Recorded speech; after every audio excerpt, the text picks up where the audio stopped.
ben, si, imaginons, 100% des Marseillais font un petit peu des efforts, ça aura beaucoup plus d'impact que si on est 4, 5 tout seul là, à vouloir faire tout parfaitement, à vouloir sauver le monde, ça changera rien. C'est un monde, c'est un univers différent entre parler à des adultes et des enfants. Les enfants sont encore modulables, sont encore ultra compréhensifs, ils ont une approche, tu sais, ils ont une sensibilité qui est extrême, qu'on perd à l'âge adulte, certains, qui est dommage. Moi, j'ai un contact là, moi, je peux avoir des gants, moi, je peux t'avancer, moi, j'ai une voiture, on peut y aller. Enfin, c'était vraiment, au début, on était complètement amateurs, tu vois. On faisait nos erreurs et tout. Et après, petit à petit, ben, tous mes potes qui ont donné de leur temps, ben, ils avaient moins de temps passé avec le boulot, la vie. Et du coup, on s'est réduit et là, on est plutôt 5, juste des amendes de temps en temps. Que ça soit pour les commerçants qui foutent carnage, là, qui foutent tout dans les poubelles, ou les gens là du bâtiment qui viennent et qui vont là et qui mettent tout dans les calanques ou quoi. Mais au moins eux, tu vois, elles existent ces amendes.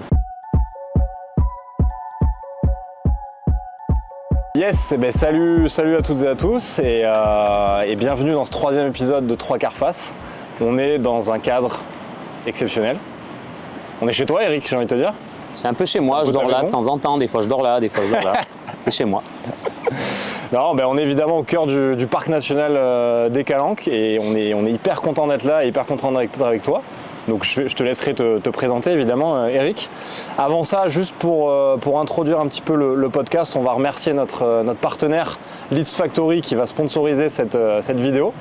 Tout de suite, une vidéo explicative de Leads Factory. Je prends 30 secondes pour interrompre l'épisode pour vous parler d'un problème que de nombreux recruteurs rencontrent encore en 2024. Chercher des leads manuellement sur les job boards et identifier les bons décisionnaires à contacter pour les accompagner dans le recrutement. Certains recruteurs passent encore des heures à scroller sur les job boards pour trouver de nouveaux clients, à trouver la bonne personne à contacter dans la société. Encore pire, certains prospectent des sociétés à froid sans savoir si elles recrutent ou pas. Et à la fin, ils s'étonnent de ne pas avoir de rendez-vous ou de nouveaux clients. Je sais que ça peut être très frustrant et c'est un temps perdu qui aurait pu être bien mieux investi dans d'autres aspects de votre business. C'est là qu'intervient Leads Factory, notre partenaire pour cette vidéo. Leads Factory, c'est une solution spécialement conçue pour les cabinets de recrutement et les sociétés de services qui va vous permettre plusieurs choses. Trouver automatiquement les sociétés qui recrutent dans votre secteur, identifier la personne en charge du recrutement et enfin, contacter automatiquement cette personne grâce à une séquence d'emailing. Alors, on va regarder tout de suite comment ça marche. Dans la partie campagne, vous allez choisir quel type de profil vous intéresse et vous définissez les paramètres. Donc, la taille de la société, le secteur d'activité, la localisation. Vous sélectionnez ensuite la personne avec qui vous voulez entrer en contact. Et là, vous laissez la magie opérer. Vous allez retrouver la liste de toutes les offres d'emploi correspondantes qui ont été publiées sur Indeed, LinkedIn, Glassdoor. On va pouvoir retrouver ici le détail de chaque offre. Et donc pour chaque annonce, vous aurez ensuite le bon décisionnaire avec son mail et numéro de téléphone. Enfin, vous pouvez lancer une séquence d'emailing automatisée en 2 clics ici. Pas mal, non? C'est français. Exclusivement pour ceux qui sont abonnés à la chaîne 3 quarts face, Leads Factory offre 500 leads pour les 30 premières personnes qui s'inscriront via le formulaire dans la description. Merci à Leads Factory de sponsoriser cette vidéo. Au Mistral Studio, on aime les outils qui nous font gagner du temps et on est ravis de mettre en avant une belle boîte française. Tout de suite, on reprend l'épisode. Bon visionnage. Du coup, Eric, bienvenue dans ce podcast. Merci de nous recevoir et merci d'avoir fait le déplacement. On est trop content de t'avoir ici. Merci beaucoup pour l'invitation, ça fait plaisir. Et puis, tout comme on a dit, dans le cadre ici prête beaucoup plus. Donc, c'est un réel plaisir d'être là. Merci en tout cas de l'invitation. Écoute, merci à toi. C'est vraiment un grand plaisir. Eric, nous, on s'est connus il y a pas mal de temps finalement. Il y a quelques années, on avait déjà bossé un petit peu ensemble sur un projet complètement différent. À l'époque, on avait fait une application mobile pour l'assaut. Bon, on en reparlera au besoin. Est-ce que tu peux te présenter déjà un petit peu, nous dire qui tu es, ce que tu fais dans la vie? Moi, je m'appelle Eric Acopian et donc je suis le cofondateur de Clean My Calanques, qui est une asso marseillaise. Ça fait maintenant 7 ans. Et donc avant, j'étais à l'armée, après coach sportif, etc. Et maintenant, je suis depuis 1 an salarié de l'association. Donc le fameux Saint Graal, c'est le CDI, tu vois. Donc ça a pris du temps, on a mis le temps, mais on a bien fait les choses pour un peu structurer et poser Clean My Calanques vraiment des bases solides à Marseille. Trop bien. Écoute, bravo déjà à toi pour le parcours, parce que franchement ce que tu as fait c'est ouf. Encore une fois, moi c'est un truc qui m'a toujours beaucoup inspiré. Déjà à l'époque, ça me plaisait énormément de faire des trucs avec toi. Et là, je suis trop content de faire ce podcast. Encore une fois, je me répète, mais ça me fait vraiment plaisir. Merci. Moi, j'aimerais qu'on parle de toi aussi. On va évidemment parler de l'asso. L'idée de notre podcast 3 quarts face, c'est de rencontrer des entrepreneurs de la région provençale au sens large. Et moi, ce qui m'intéresse là-dedans, c'est aussi le parcours, ce qu'il y a derrière, ce qui t'a amené à arriver sur un tel projet. Pour moi, tu es un entrepreneur assez atypique, puisque là, on est dans le milieu associatif. Donc on a tendance à voir les entrepreneurs plutôt sur la partie business, mais pour moi un entrepreneur c'est quelqu'un qui a créé un projet, qui a fédéré autour d'une vision, d'une cause, etc. Et je pense que tu en es un super bon exemple, puisque tu es parti d'une cause finalement, de quelque chose que tu constatais, et tu es arrivé sur ensuite la création d'une structure et qui a rassemblé finalement énormément de monde depuis 7 ans. C'est quoi la genèse un peu de Clean My Calanque pour toi? En plus, c'est vrai que quand tu le dis, ça paraît plus clair le sens de l'entrepreneuriat, parce qu'un entrepreneur, que ce soit dans le milieu associatif ou business, tu mets tellement de temps, d'argent et d'énergie et de sueur dedans que ça se rapproche effectivement. Donc maintenant, je vois encore mieux le lien. Donc c'est vrai que la genèse en fait Clean My Calanque, c'est qu'à la base, mes potes et moi, on n'est pas du tout dans le milieu écolo ou quoi que ce soit. Tu vois, comme je t'ai dit, j'étais à l'armée, donc c'est un métier très polluant, donc j'étais pas du tout calé pour faire la leçon de morale aux gens, tu vois. Mais c'est juste que ça m'a toujours j'ai toujours adoré la nature, j'ai toujours été sensible aux animaux. Moi, à côté de ça, je suis beaucoup sur le véganisme, etc. Bon, dans le sens éducatif du terme, hein, je m'en fous de pousser les gens à être véganes, mais ça, c'est un autre sujet. Et du coup, en étant marseillais, j'étais encore plus souvent dans les calanques, même quand j'étais à l'armée, parce que tu vois, j'allais encore plus pour m'entraîner, etc. Et à force de voir des déchets partout, ça m'a gonflé. J'ai appelé mes potes, j'ai dit venez les gars, juste on fait la rando, celle qu'on fait tout le temps, mais on rajoute les gants et le sac, tu vois. Ouais. Donc avec le pique-nique, la bonne humeur, sans prise de tête, sans faire culpabiliser les uns les autres, sans trouver qui est le fautif, parce qu'en fait on se rend compte qu'on l'est tous un peu sans faire exprès. Et du coup, c'était vraiment sans vouloir faire l'écologie, c'était juste faire une action citoyenne. Et c'était vraiment parti d'une bande de potes un peu naïfs, parce que naïvement on pensait qu'on allait sauver Marseille avec juste un ramassage, tu vois. Et donc petit à petit on s'est rendu compte qu'il y avait plein de trucs à faire derrière, dont tout le côté sensibilisation, c'est-à-dire tout le travail en amont pour qu'un jour on n'ait plus de déchets à ramasser. En fait c'est ça le plus important. Ramasser c'est bien pour montrer exemple pour les gosses, pour montrer qu'on fait des choses, pour montrer qu'on y va, qu'on fait de l'action. Mais après derrière il faut que tu sensibilises. Oui, c'est ce que tu dis. L'idée, c'est que demain, ça n'arrive plus à force de sensibilisation, que tu n'aies même plus besoin de faire des ramassages. C'est ça. C'est un peu l'objectif ultime, quoi. C'est que Clean My Calanque cesse d'exister, ou alors qu'on fasse juste de la sensibilisation, tu vois, que ce soit un programme d'éducation nationale, je sais pas, et puis juste se réunir dans les calanques pour manger une pizza comme on faisait avant, sans devoir être à chaque mégot, tu sais, t'as la goutte de sueur parce qu'il n'y a que ça, tu vois, partout. Enfin bon. C'est clair.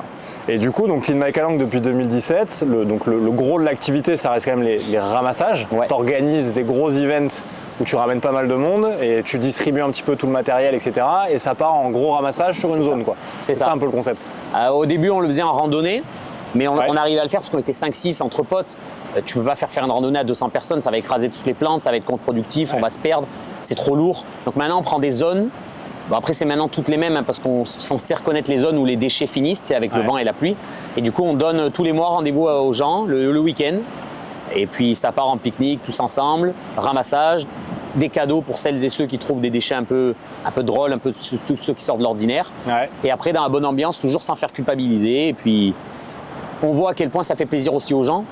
Donc ils se sentent utiles et après on leur dit bon ben ça c'était bien, mais maintenant il y a des solutions pour qu'il y ait moins de déchets dans les poubelles, dans les rues, par terre. C'est la sensibilisation que je te disais, tu sais que tu adaptes en fonction de l'âge. Aux enfants tu vas leur dire de ne pas jeter par terre et plus ils grandissent tu vas leur parler de réduction d'achat de plastique, mieux consommer, etc. etc. Oui ça j'ai l'impression que tu as un peu ce discours là en fait, c'est de dire pas uniquement arrêter de polluer, mais en fait il y a peut-être une notion de surconsommation aussi qui est problématique à la base et qui fait qu'on se retrouve avec plein de déchets. C'est la base, on va continuer à consommer parce qu'on est des humains et c'est la vie, tu vois, personne n'est parfait. Mais du coup si 100% des gens, des Marseillais par exemple, parce que j'aime bien commencer petit, tu vois, avant de dire sauver la planète, bien sûr. On va se détendre et on va essayer déjà de s'occuper de Marseille, c'est déjà bien. Si imaginons 100% des Marseillais font un petit peu des efforts, ça aura beaucoup plus d'impact que si on est 4-5 pays tout seul là, à vouloir faire tout parfaitement, à vouloir sauver le monde, ça ne change rien.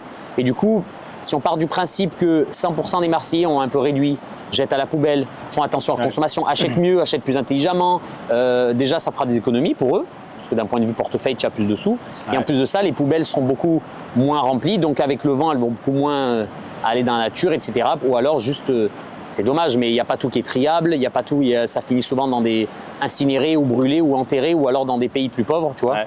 Donc c'est juste ça, c'est un peu, tous ensemble, ce sera mieux que une personne qui fait tout parfaitement, qui va se frustrer, se fatiguer, s'épuiser, parce qu'en fait tu te rends compte que tu as l'impression d'agir à contre-courant, tu sais.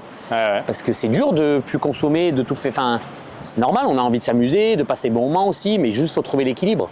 Cet équilibre, il est intéressant à trouver entre l'extrême et l'autre. Le je m'en foutise, je fais tout, et l'autre où tu fais plus rien, mais est-ce que ça va durer dans le temps parce que tu vas t'épuiser? C'est comme j'aime bien comparer ça à un régime. Les régimes ça marche jamais parce que c'est tellement restrictif que oui, pendant une semaine, tu vas peut-être sécher, mais après, ça va être une catastrophe, un rebond, et puis psychologiquement, c'est pas bon, mais c'est pareil. Le nombre de potes à moi qui ont fait des burn-out militants, c'est-à-dire en gros, ils étaient tellement à fond dans l'écologie que tu pètes un plomb et ça te rend fou parce que tu as l'impression que personne, tout le monde s'en fout, que ça va pas assez vite, que toi tu es tout seul à nager à contre-courant. Ça nous est déjà tous arrivé. Maintenant, on prend tout plus à la légère entre guillemets.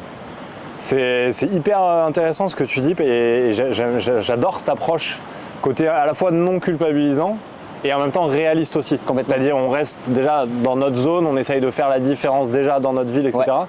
C'est un truc, j'ai l'impression que quand on rentre sur des sphères politiques, etc., l'écologie, tout de suite, elle devient souvent culpabilisante et à la fois complètement déconnectée de la réalité parce que… Embourgeoisée même. Et embourgeoisée complètement. En fait, et ça, je trouve que c'est hyper important de le dire aussi comme ça parce que ça donne déjà un truc vachement plus concret et même dans les faits, les actions, elles ont vachement plus d'impact. La chance, c'est que je t'ai dit, j'ai pas du tout grandi dans un milieu écolo ni être entouré d'écolos. Ouais. Donc en fait, je sais très bien ce qui nous intéresse nous. C'est juste avoir une ville propre, être en meilleure santé et avoir de la thune. On va pas se mentir, voilà, c'est tout. Mais du coup, on veut continuer à s'amuser, on n'aime pas être restreint, etc. Juste trouver où on peut faire des efforts. S'il y en a qui peuvent pas s'empêcher de prendre la voiture à cause du boulot, ils peuvent faire des efforts ailleurs, tu vois, acheter moins de vêtements, acheter moins, pas les derrière iPhone et tout, etc. etc. Et en fait, c'est vraiment ça, c'est faire comprendre l'intérêt, trouver l'intérêt. Tout le monde a son intérêt. Que ça soit de ta santé parce que tu consommes moins de produits transformés, produits remplis de produits chimiques et tout. Ouais. Tu reviens à ce qu'ils faisaient les anciens, un bon savon de Marseille, bicarbonate de soude, vinaigre, tu peux nettoyer toute ta maison, il n'y a pas de perturbateurs endocriniens, etc. Et en fait, ce que j'aime bien dire, c'est aussi l'intérêt financier. On va pas se mentir, il y en a plein, ils pensent que voilà, c'est dépenser de la thune pour être écolo. Ben non, justement, tu fais des économies. Tu achètes beaucoup moins, tu achètes des produits simples qu'avant nos anciens ils faisaient, hein, on n'a rien inventé. Hein. Et au final, ça te fait plus de sous à la fin du mois. Une lessive maison, ça coûte 30 centimes, tu vois, faire le litre, au lieu de 13 €. Ben, du coup, tu sais, il y a des pères ou des mères de famille, ça intéresse, tu vois, d'un coup. Donc faut pas se leurrer. On sait très bien que la plupart des gens, il y a aussi ce côté égoïste, je pense à moi, ma famille, ma santé. Eh ben, ça tombe bien. Faire un peu plus de citoyenneté et d'écologie, tu auras une meilleure santé, plus de sous pour te faire plaisir, etc. Et tu feras du bien à la planète. Et tu vois, ça, c'est des sujets qu'il faut connaître avant de dire, bah oui, c'est pour la planète ou quoi. Il y a des gens, ils vont dire, frérot, j'ai pas le temps, je suis désolé, mais j'ai mon taf, j'ai des enfants, j'ai un hobby, c'est bien beau, mais au bout d'un moment, j'ai pas le temps de penser H24 à ma planète. Et ça, c'est la réalité. Eh ben, il faut qu'eux aussi trouvent leur compte. Ok. Écoute, hyper intéressant. Et Marseille en particulier, je sais pas ce que tu en penses. J'ai l'impression que cette ville, elle a un rapport hyper particulier aussi à cet aspect, à l'écologie, à la pollution. C'est un peu je t'aime moi non plus, quoi. C'est-à-dire que moi, je suis d'ici aussi. Dans mon entourage, j'ai des gens qui sont à la fois ultra sensibilisés, ultra concernés par ces problématiques-là. Et en même temps, à chaque coin de rue, tu vois des trucs complètement aberrants en termes de déchets, etc. C'est une ville, de toute façon, c'est Marseille. C'est sur tous les sujets, c'est toujours un peu extrême, j'ai l'impression. Mais sur l'aspect écologique, j'ai l'impression que c'est d'autant plus le cas. Tu vois ce que je veux dire ? Le problème, c'est que j'ai essayé d'analyser pendant des années, en fait. Et c'est que tous les problèmes qu'on peut retrouver dans d'autres villes, d'autres grandes villes, Marseille les a toutes cumulés. C'est-à-dire le surtourisme, on est victime de notre succès, c'est une belle ville, c'est agréable d'y vivre, etc. Le manque de civilité de certains, le manque de gestion des déchets de certains politiques, mais aussi du coup notre surconsommation, la météo, donc beaucoup de vent comme tu le vois aujourd'hui, donc les poubelles, s'il n'y a pas de couvercle, ça déborde. Et en fait, tous ces problèmes-là, et aussi on est une ville quand même qui est assez pauvre, il y a un gros taux de chômage, etc. Donc en fait, ça fait que les gens ne sont pas intéressés par l'écologie parce que, comme je t'ai dit, le discours a trop été embourgeoisé, alors que frérot, on est tous sur la même ville, tous sur la même planète et tous dans la même merde, tu vois. Parce que les plages, qu'elles soient sales, ça nous concerne tous. Et justement, ça concerne même plus les pauvres que les riches parce que les riches ont leur piscine, tu vois ou pas. Donc c'est en fait ça qui est intéressant, c'est de dire mais trouvez votre compte. Et effectivement, Marseille est compliqué parce qu'il y a tout mélangé. Souvent, à Nice, il n'y a qu'un problème, on va dire le surtourisme. À Paris, il y a le surtourisme, l'incivisme. À Marseille, c'est tout mélangé qui fait que on se retrouve avec des paysages et des photos et des actions. Enfin, ça fait peur. En fait, tu ne peux pas mentir. C'est-à-dire que n'importe qui arrive à Marseille, il est choqué, il va te dire non, mais j'ai vu. Arrêtez de me mentir, j'ai vu la réalité, quoi. Puis dès qu'il y a des intempéries ou quoi, tu vois l'état des plages, c'est une catastrophe, quoi. Ça, c'est le gros problème aussi. J'ai du mal à comprendre à quel point, à la moindre intempérie ou phénomène naturel un peu extrême, tout se retrouve en 2 secondes dans la mer. C'est complètement aberrant. C'est un délire. Les gens, ils comprennent à peine qu'en fait, le mégot que tu jettes sur le béton, en fait, il va aller dans l'égout et dans la mer. Oui. Donc, ils se disent, et beaucoup encore, hein, parce qu'on a eu les mauvaises habitudes, on n'a pas eu la chance d'être éduqués là-dessus. C'est pour ça que je pars du principe qu'au lieu d'essayer de trouver un coupable, on fait table rase de tout et on sensibilise tout le monde. Et du coup, et encore plus ceux qui ne sont pas sensibles, parce que les éco-délégués, il y en a plein, ils sont trop déter, eux c'est une perte de temps de les sensibiliser, ils savent déjà plus que la plupart, tu vois. Ouais. Donc comme le temps presse, moi je préfère aller direct à ceux qui n'ont pas eu la chance d'être sensibilisés.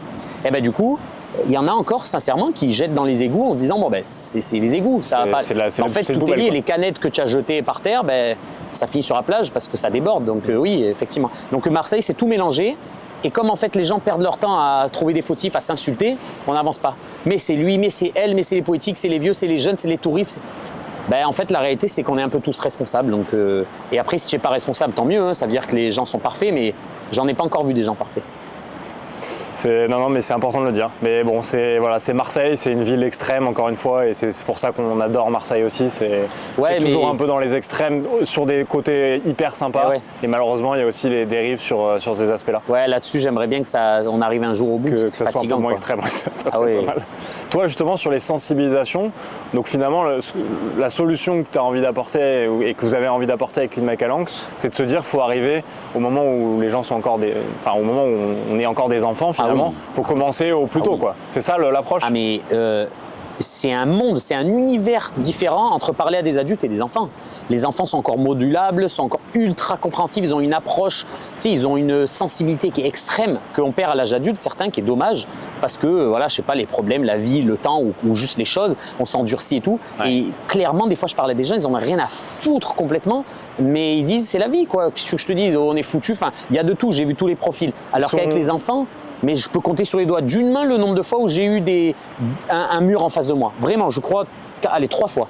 Et ça fait 7 ans et j'en ai fait des milliers d'enfants de sensibilisation, collège, lycée, maternelle, fac, tout. Enfin, et du coup, vraiment, je crois 3 fois des murs. Le reste, c'est tellement, ils absorbent les infos et en fait, faut pas se mentir, faut adapter ton discours. Moi, je viens pas et je fais pas le héros. Alors, on est les Avengers, on va vous expliquer. Non, tu en parles pas comme des débiles. Tu dis la réalité, tu viens t'excuser déjà parce que tu dis, c'est pas de votre faute, c'est nous, les adultes. Et après, tu dis, je vais vous parler dans votre langue que vous connaissez. Je vais pas commencer à vous parler en sciences, etc. Non, on va du concret. Et du coup, tu adaptes ton discours. Des maternelles, c'est pas pareil que des lycéens. Dans un quartier, c'est pas pareil que dans un autre quartier, dans un autre collège. C'est normal, tu adaptes. C'est la clé. Et en fait, ce qui est bien, c'est que le discours écolo s'adapte parfaitement si tu sais le faire. Moi, j'adore faire ça. Je suis très à l'aise avec ça. Et du coup, c'est ce que je fais toute la journée, adapter le discours et faire en fonction des gens qu'il y a devant moi. J'adapte le discours. Je fais, là, on m'écoute moins là-dessus, je vais aller là-dessus. Je vais les accrocher avec autre chose. Et la magie de l'écologie, c'est qu'en fait, tu trouves partout ton compte. Le sport, tu peux lier à l'écologie, l'art, la vie sociale, le vécu, l'instant T, le futur, le passé. Tout est de l'écologie parce que on est tous sur la même planète, tu vois. Donc voilà, il n'y a pas de... C'est beaucoup plus facile. Et pareil, le discours pas culpabilisant. Après, nous, on a un discours très marseillais. On a notre façon de sensibiliser aussi, tu vois. On a fait beaucoup de vidéos avec des influenceurs, des rappeurs, des youtubeurs et tout. Donc... on sait ce qui intéresse les gens. Hein. Ouais, c'est ce que j'allais te dire.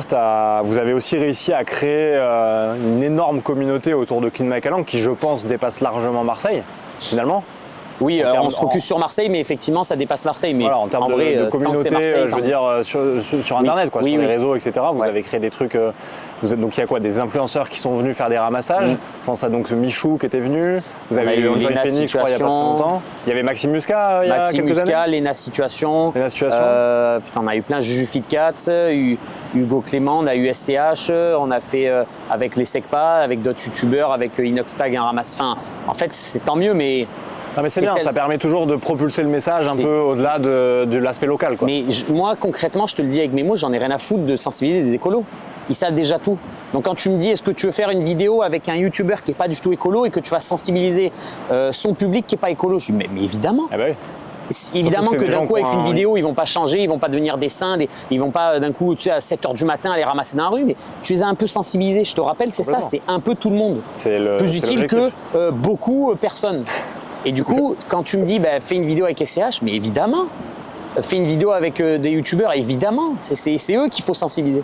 Et en fait, ça me frustre quand je vois que le discours écolo. Déjà, ce terme écolo, j'arrive pas, moi, j'ai du mal. Ouais. Parce que dès que tu dis le mot écolo, hop, tu es dans une case, tu as scindé la population en deux, soi-disant les bons citoyens et soi-disant les autres. C'est pas vrai. Et c'est encore faux et ça m'énerve. C'est insupportable. Mais parce que historiquement, l'écologie, c'est politique alors que ça devrait pas l'être en fait. Oui, c'est peut-être ça le sujet, non? Ne parlons pas un sujet politique, je comprends en fait. rien. Ça devrait pas l'être. Ouais, t'es d'accord avec ça? Complètement. Bah, évidemment que ça peut pas être politique. C'est comme si tu voulais politiser l'air, l'eau. Oui, c'est ce qui nous entoure, c'est débile. Ça devrait être dans les cours d'éducation civique plutôt que dans l'histoire et la politique, mais bien en fait. sûr. Quoi. Moi, de toute façon, en politique, je m'en éloigne le plus possible. Ce que j'allais dire, t'as des rapports un peu avec l'aspect politique Le moins à Marseille, possible. Le minimum. Ils te sollicitent? Oui, mais le minimum. On essaye parce qu'il faut faire bouger les choses d'un point de vue politique parce que les lois, c'est eux qui les bougent, etc. Ouais. Mais le minimum. Okay. Parce qu'il peut avoir de la récupération ou alors...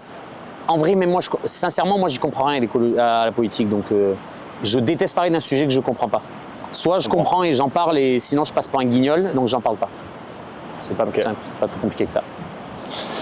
Ok. Est-ce que tu peux nous expliquer un peu la structure de Clean-McAlanck aujourd'hui? Donc, c'est une association loi 1901, j'imagine. Ouais.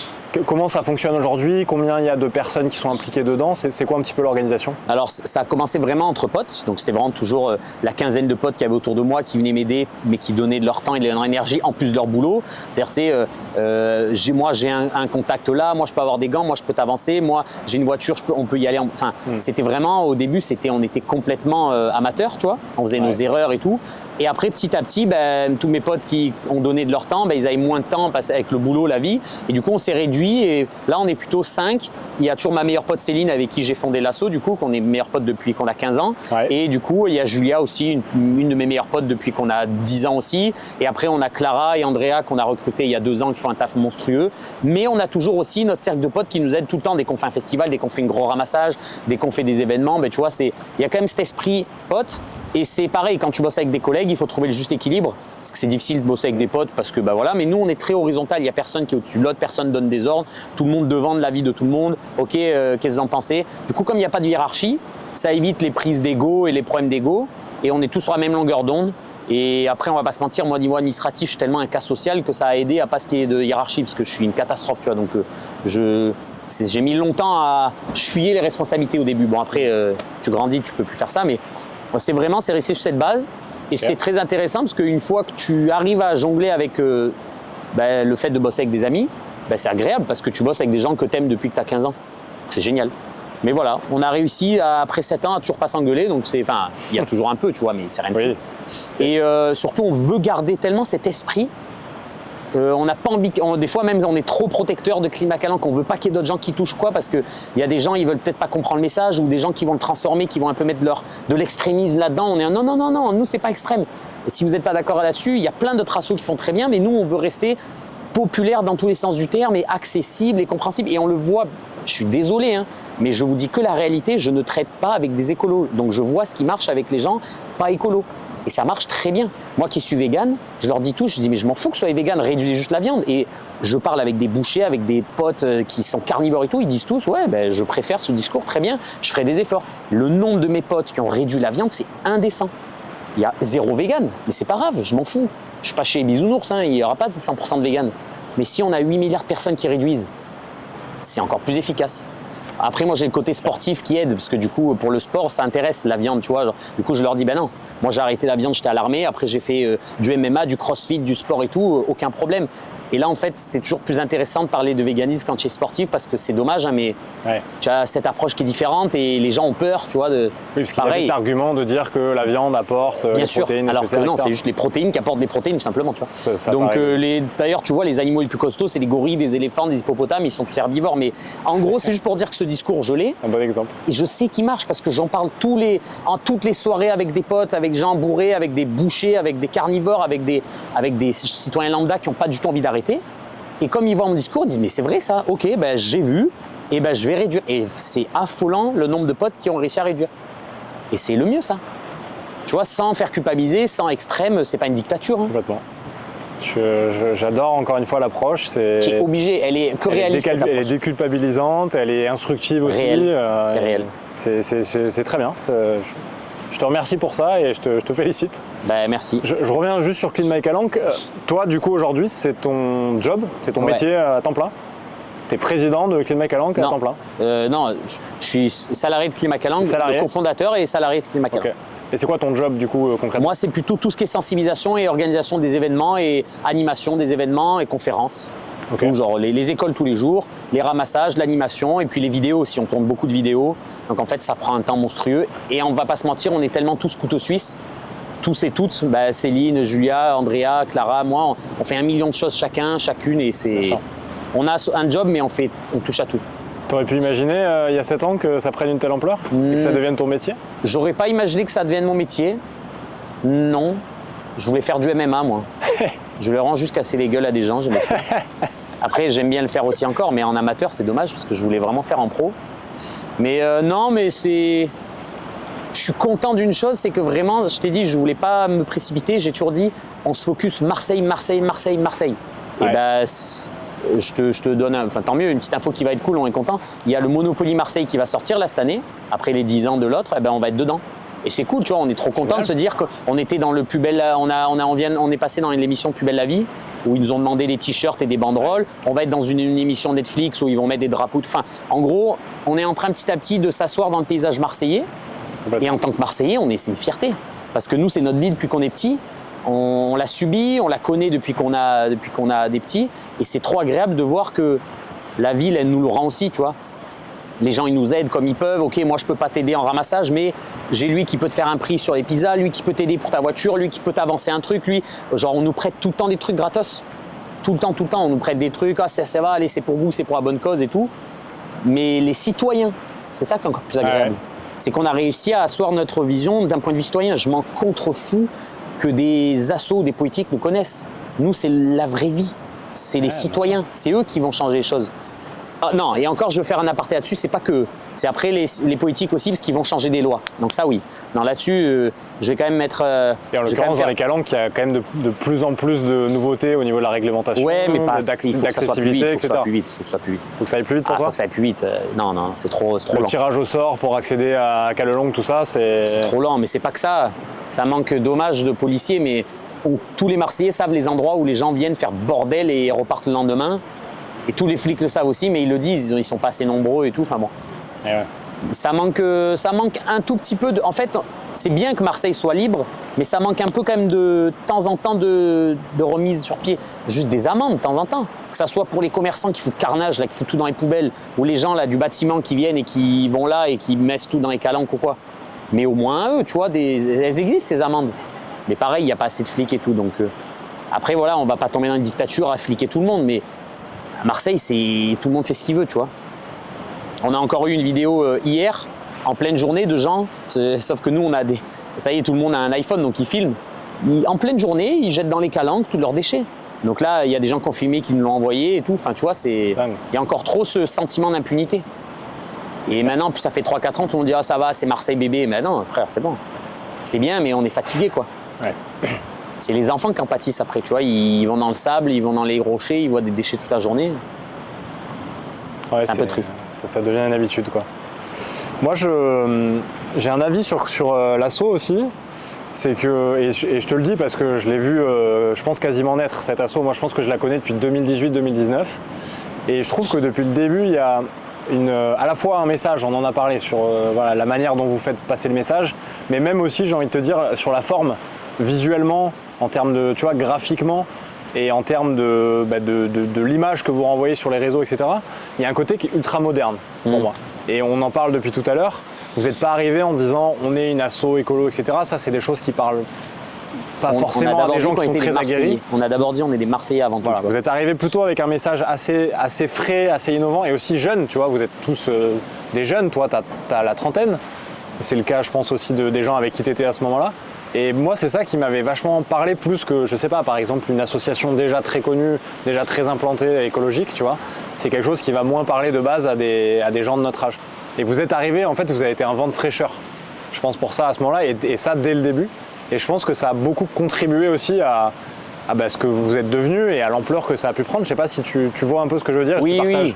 Ben, on savait dès le début qu'il fallait mettre de l'humour et qu'il fallait mettre, nous, c'est notre tranche d'âge, on aime les réseaux sociaux, on sait que ça marche, l'influence ça marche comme ça. Donc dès la première année, on avait fait des remixes de rap, on avait fait des vidéos humoristiques, on a invité des influenceurs et tout. On a fait un remix bande organisée, un remix de PNL, on fait on essaie de tout prendre avec humour et avec une légèreté, mais sans oublier le côté sérieux de la chose, tu vois. Du coup, on voit que ça marche parce que on l'a vu, les réseaux sociaux, bon après, on a des idées, mais il y a aussi Céline derrière qui gère la com avec un merveille, parce que de base, c'est son métier, tu vois. Donc, niveau graphique, niveau ci, ça, elle sait très bien faire, montage et tout. Mais du coup, il faut toujours avoir des idées. Moi, tous les jours, je pense à des idées H24, dès que je suis là, la moindre. Et ça, on peut faire avec l'écologie. Et ça, on peut. Là, on a trouvé, il y a une vidéo qu'on va tourner semaine pro, parce qu'on a vu qu'il y a 2 semaines, il y a une prof qui a trouvé 1 kilo de cocaïne dans les calanques. On est déjà en train de faire un scénario pour faire une vidéo un peu drôle là-dessus, tu vois. Enfin, on sait que ça marche. Aussi, l'humour, ça marche trop bien. On va pas se mentir. L'humour, c'est un excellent message. Moi, je prends tout à la rigolade. Des fois, ça a des bons côtés, des fois non. Mais en tout cas, je vois que pour la grande majorité des gens, ça marche. Parce qu'ils le disent, trop bien, ça se partage facilement. Et derrière, le message est quand même concret. Et on est aussi sur des images chocs. De temps en temps, on fait exprès de mettre des images chocs des tas de déchets qu'on ramasse, les centaines de milliers de mégots qu'on ramasse, qu'on jette à un endroit pour montrer la quantité. Il faut choquer. Il faut que les gens te voient aussi. Il ne faut pas faire dans ton coin, à l'abri, ramasser. Non, il faut faire ça en plein milieu des gens pour qu'ils disent, ah ouais, d'accord. Tu vois, donc c'est un équilibre à trouver. Et faire attention, parce que des fois, tu peux trop tendre à redevenir juste à vouloir engueuler et crier, parce que c'est tellement rageant en vrai qu'il faut toujours te mettre des rênes à non, n'oublie pas ta ligne de conduite. Pourquoi Clean My Calanque ça marche aussi, c'est parce qu'on a ce discours qui est non politique, léger, avec de l'humour et quand même impactant. Et en fait, c'est un équilibre. En fait, c'est vraiment un numéro de jongle, quoi. Un numéro d'équilibriste, complètement. C'est clair. On peut en parler justement de ce banger quand même qui est Cleaner Organisé. Ah, j'en ai adoré. Que j'ai regardé avant qu'on se voit et qui est juste ouf, on le rappelle. Donc c'est une reprise de Bande Organisée, évidemment. C'est pas une parodie, c'est un remix. C'est un remix de Bande Organisée que vous avez tourné un petit peu dans des conditions similaires, stade Vélodrome, etc. Vous avez repris un petit peu les codes du clip. Et sur lesquels vous avez fait complètement une nouvelle version qui parle des calanques, du ramassage des déchets, de l'écologie, de la sensibilisation de Marseille. Ça. Ouais. Ça fait 3 millions de vues en tout sur En tout, 3 millions de vues, et sur YouTube, c'est bientôt 800 000 vues. 800 000 ce qui est énorme pour un vieux clip écolo, parce que tu vas pas cliquer sur un clip écolo. Ce qui est énorme pour un clip tourné par une association, juste quand tu penses, juste ça. Ah oui. C'est exceptionnel. Ouais. Sur Instagram aussi, ça a pris des millions de vues aussi, ça a aidé, mais c'était trop. En fait, quand on a vu le clip sortir, on s'est appelé avec mon pote Adrian qui faisait de la musique et tout, et avec qui on a fait le premier PNL, la remix PNL, et on a dit, frérot, il m'a dit frérot, j'ai fait ok, c'est parti. En bande organisée, ta calanque on va la cleaner, pollution banalisée, nettoyage canalisé, basta les mégots, prends-en un, basta les mégots, prends-en deux, basta les mégots, basta les mégots. En fait, on s'est dit, il faut pas qu'on fasse un truc gênant et le vieux truc, t'es là en mode tu regardes en grinçant les dents, parce que c'est très vite ça peut devenir gênant. Et on s'est dit, il faut que ce soit quali. Et pour que ce soit quali, on va déjà demander autorisation aux rappeurs si on peut reprendre leur musique, la vraie. Donc comme on avait la chance d'avoir déjà vu SCH, Sosomanes, Elam, Naps et tout, bon, Naps on l'a croisé vite fait. Du coup on a eu des contacts, on a demandé, ils ont dit oui, on a enregistré dans leur studio. Ils ont un studio en commun, Sosomanes et tout. Donc on a tourné avec l'adjoint qui est un studio incroyable. Et après, du coup, on a demandé au Vélodrome qui nous ont ouvert les portes gratuitement. On a demandé à JC Pierry, qui est un réalisateur vidéaste super connu à Marseille, qui fait des merveilles. Et il nous a fait gratuit aussi le clip. Il faut savoir qu'en tout, ça coûte minimum 30-40 000 euros, tu vois. Bah oui. Et tout le monde l'a fait gratuitement. JC à la réal, les figurants, nos potes. Il y a aussi 3-4 vrais rappeurs dans le clip. Tout ça, quoi. Ben Goose en featuring. Ben Goose aussi. Ben Goose, c'est tout le temps, à chaque fois, il est venu nous aider gratos. Enfin, il demandait rien, tu vois. Il venait, il apportait sa visibilité et tout le temps. Et ça, lui, sans réfléchir, tu vois, il l'a fait avec plaisir. Et en fait, à chaque fois, on s'est dit, il faut que ça soit quali, il faut que ce soit pas une parodie, on se moque pas d'eux, que c'est un remix, mais en même temps sympa et tout. Et en fait, pareil, tu vois, c'est un exercice d'équilibre. Et on est trop content du retour parce que, on va pas se mentir, on en connaît des remixes gênants, quoi. On en connaît, c'est juste ça. Et moi, le premier, on a déjà fait nous aussi des trucs gênants et c'est catastrophique. Il faut savoir se remettre en question aussi. Non, en tout cas, c'est une belle réussite. Franchement, on est très content de ce clip. On est très content. Exceptionnel. Moi, je veux bien qu'on revienne un peu sur toi, ton parcours un peu plus personnel, parce que comme on le disait en intro, derrière tous ces projets, derrière cette vision, etc., il y a quand même toujours au départ une personne, alors aussi plusieurs évidemment, tu n'étais pas tout seul, mais je sens qu'il y a quand même pas mal de choses qui viennent de toi. C'est quoi un petit peu, toi, les étapes un peu compliquées, les grosses difficultés que tu as pu avoir sur ce projet entrepreneurial ? Sur ce projet, c'était surtout une histoire de temps et d'énergie parce que je faisais 1 million de trucs. Après l'armée, j'ai repris des études en STAPS et en fait, il fallait tout jongler. Et puis, financièrement, du coup, si j'étais allé à l'armée, c'est parce que du coup, financièrement, c'était le zéro, tu vois. Du coup, avec l'armée, j'ai pu un peu mettre des sous de côté. Et j'ai pu me concentrer vite sur les études et sur l'assaut qui grandissait. Et en fait, je suis hyper actif, heureusement, parce que vraiment, des fois, tu es rincé. Je pense que tous les entrepreneurs, toutes les assos qui se lancent, tu peux leur demander, ça te t'épuise. Des fois, je finissais mes partiels, j'avais dans mon sac toutes les affaires de ramassage, mon enceinte, je courais en ramassage, je faisais ci. Après, le soir, tu rentrais, il fallait que tu organises tout, il fallait faire des vidéos, il fallait réviser. Et encore une fois, je te dis, j'avais un peu commencé à l'armée avant. Rien que sensibiliser sur le véganisme à l'armée, pour moi, je crois que c'est la chose la plus spectaculaire que j'ai pu faire parce que, en plus, j'étais chez Chasseur Alpin en Savoie. Ouais. Autant dire que le saucisson était dans le gilet de combat. Et c'est pas une image. Hein. On avait nos gilets de combat avec nos munitions, nos grenades et le saucisson ici. Donc là, j'étais là en train de dire « Ah, moi, je mange plus de viande et tout. » Mais comment ça, tu manges plus de viande? Ça veut dire quoi? Mais pas le saucisson quand même. Merci, je l'ai eu cette phrase. Évidemment. Oui, mais pas le saucisson. Je fais si. Et du coup, c'était les moments durs. Ils ont été moins durs parce que j'avais tous mes potes qui m'aidaient en fait. Tous les moments durs, il y avait tous mes potes qui donnaient de l'énergie comme ils pouvaient. Mais du coup, c'était catastrophique d'un point de vue des fois organisation. Mais les gens, ils étaient là en mode, mais les gars, c'était quand même trop bien votre événement. Nous, on voyait que le côté, ah merde, on a oublié ça, on a oublié de prévenir ce partenaire et tout. En fait, les gens, ils se régalaient à chaque ramassage parce qu'on y mettait tellement de la bonne humeur, de la bonne volonté, de l'énergie, qui disaient, mais c'est trop bien, on revient quoi. Et ça nous aidait, tu vois. Et à chaque fois qu'on avait des baisses de régime, des baisses de morale, parce que quand tu ramasses un endroit que 2 semaines après c'est sale, tu vois, ça te pèse. Moi, c'est les sensis dans les écoles qui m'aidaient à garder l'espoir parce que tu sortais d'une sensi, tu disais putain, mais ça vaut le coup pour eux, tu vois. Ils sont trop déter, ils n'ont qu'une envie, c'est de changer les choses, de s'investir. Allez, je vais le faire pour eux, je vais continuer. Et en fait, il y a 3-4 ans, quand j'ai commencé à faire presque une crise, tu vois, avec tout ça, j'ai dit bon, je vais prendre du recul. Il y a 4 ans, du coup, j'ai commencé le MMA. Ça m'a fait beaucoup de bien aussi pour décharger en plus de tout le sport que je faisais parce que je faisais du sport tous les jours. Ouais. Mais il fallait un exutoire. On va pas se mentir, se taper dessus et tout, c'est pas mal quand même. Enfin, moi, j'aime beaucoup. Après, en plus, j'ai mis vraiment beaucoup de passion dans le MMA parce que ça me passionne vraiment. C'est quoi qui te plaît autant là-dedans? En fait, c'est pas la violence, c'est toute la partie d'échec en amont pour annihiler l'adversaire et le dépasser dans son domaine ou dans ton domaine. C'est magnifique. Il y a tellement d'aspects dans le MMA que moi, j'aime trop dire j'analyse et c'est une partie d'échec parce que tout le monde s'est frappé.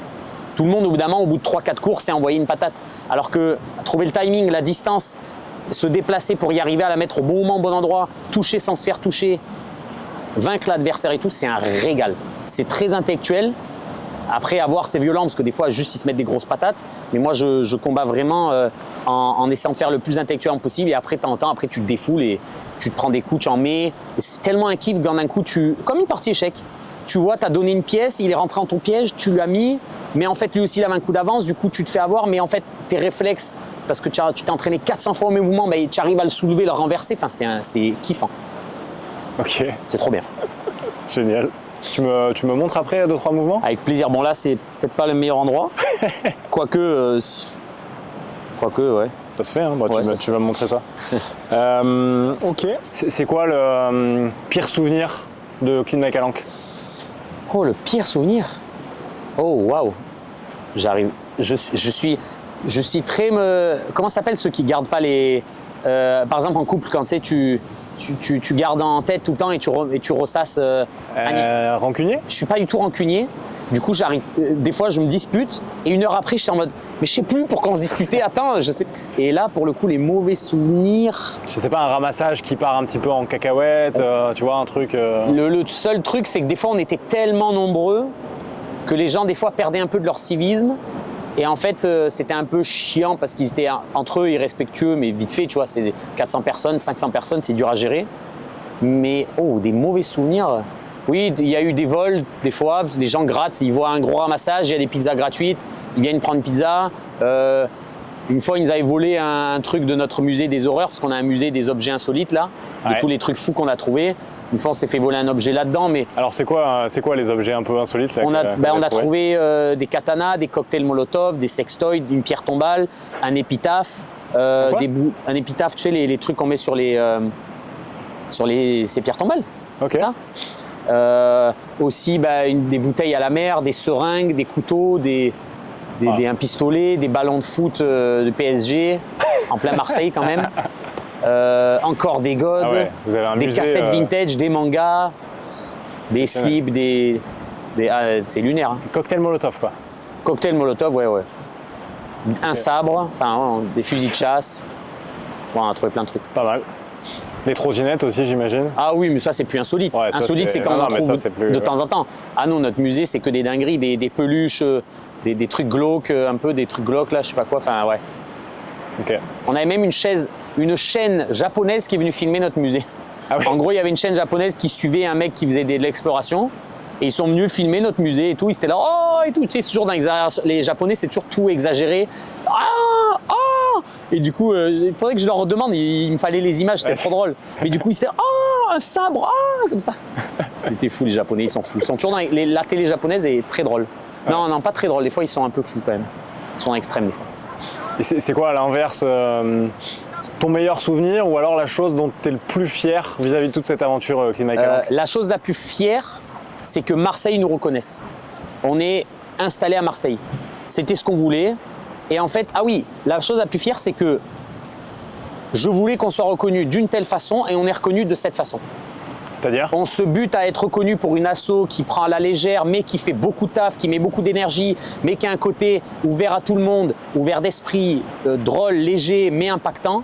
Eh ben, on le reconnaît exactement comme ça. Ça veut dire que souvent, ton discours, il peut être rapproprié, il peut être mal compris et tout.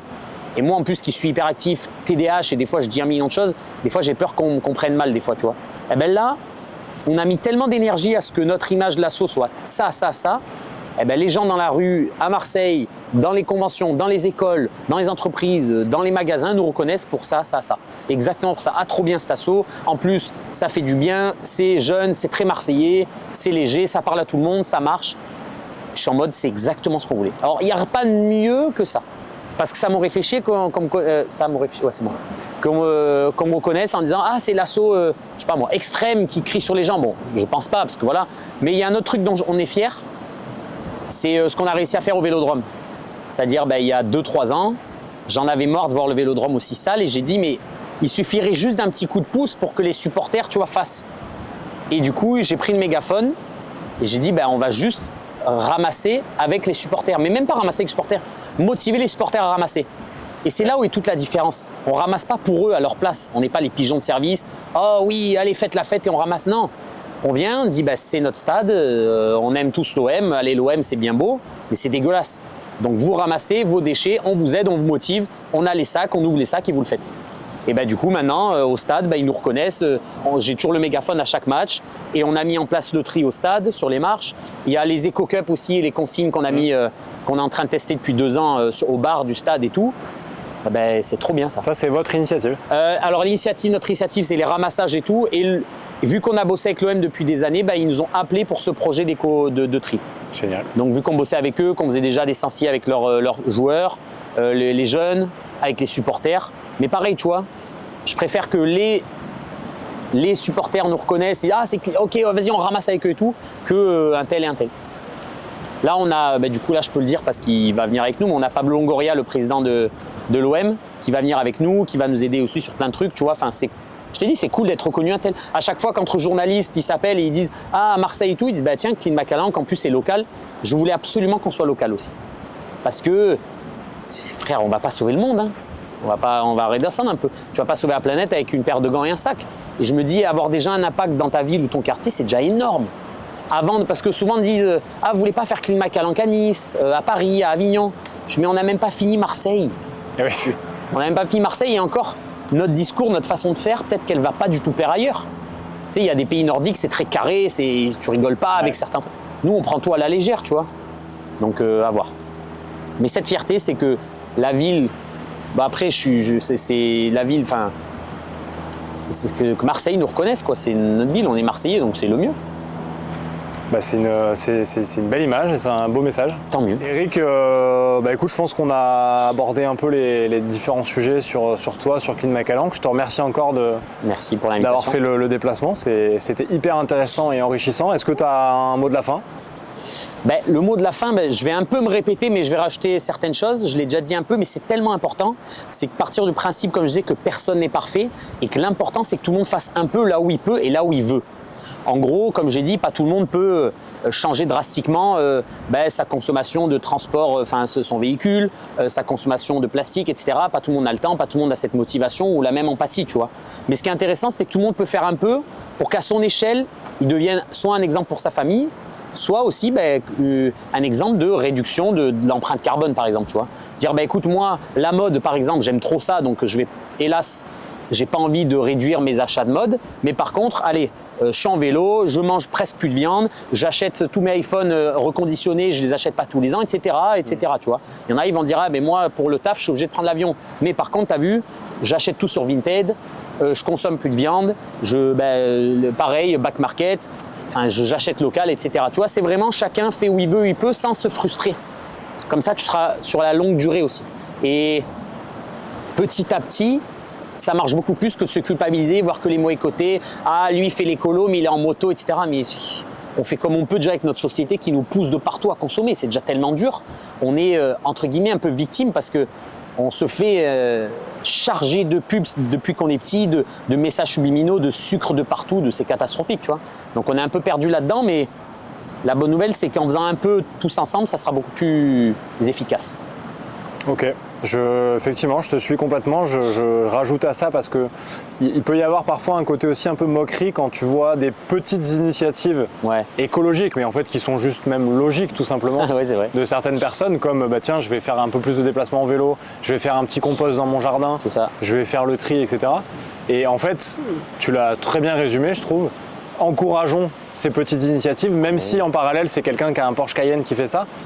C'est pas grave. L'important, c'est déjà de commencer à faire quelque chose, d'en avoir conscience et voilà, de faire un petit peu à son échelle. Il faut être réaliste, on n'est pas chez Bisounours. Donc je te rejoins.